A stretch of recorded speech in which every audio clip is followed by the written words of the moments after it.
توماس توخيل يصدم الجميع. قائمة انجلترا 2026 لكأس العالم لا مكان للأسماء الرنانة، فقط الميدان هو الفيصل. تخيلوا معي استبعاد فودن، بالمر، ماغواير وأرنولد. زلزال في الشارع الإنجليزي. توخيل داخل هذه البطولة من أجل نيل كأس العالم، لا مجال للكلام.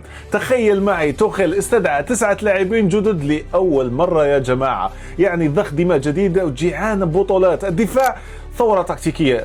تخيل الاعتماد على مورانت، ريس جيمس، ستونز، والمفاجأة الشابة نيكو أورايلي على الجهة اليسرى الوسط. أعتقد بأنه توازن مرعب. تخيل ديكلان رايس هو المحرك، وكذلك بينغهام، مورغان روجرز للاختراق من العمق. أعتقد بأنه عودة جوردان هوندرسون للخبرة والسيطرة على غرفة الملابس. الهجوم فتاك وسريع. ساكا، مادويكي على اليمين، راشفورد، جوردن على اليسار، هاري كين في العمق، وكذلك إيفان توني كورقة رابحة وجوكر من أجل ضربات الجزاء. الخلاصة السؤال: هل إنجلترا سوف تكسب كأس العالم؟ أعتقد بأنه نعم، لأنهم مرشحين فوق العادة. لماذا؟ لأنهم تأهلوا بالعلامة الكاملة بصفر أهداف في مرماهم. تخيل توخيل داخل هو أصلا مدرب بطولات يا جماعة، إقصائي من الطراز الأول، يعرف كيف ينهي صداع تكدس النجوم، يعمل منظومة دفاعية حديدية وهجوم مرتد ومرعب. العقبة الوحيدة التي أعتقد بأنها سوف تؤثر هي الخبرة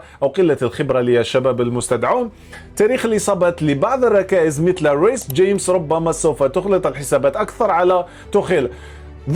أعتقد بأنه توخيل في هذه الكأس العالم داخل بأنه ضحى بالمتعة من أجل الصلابة. فهل تنجح خطة الكوماندوس الألماني في عادة الكأس للبيت التي غابت لأكثر من 60 سنة؟ السؤال الذي يطرح نفسه بإلحاح: هل قرار استبعاد فودن وبالمر هو قرار صحيح أم هو انتحار؟ سوف نرى في كأس العالم، سوف نرى كيف سوف يكون هذا المنتخب الإنجليزي. هل سوف يكون جود بيلينغهام كورقة رابحة أم سيكون فقط في الاحتياط؟ طبيعة الحال شاركونا الآراء في التعليقات سواء على اليوتيوب أو على الإنستغرام وتيك توك. يلا سلام.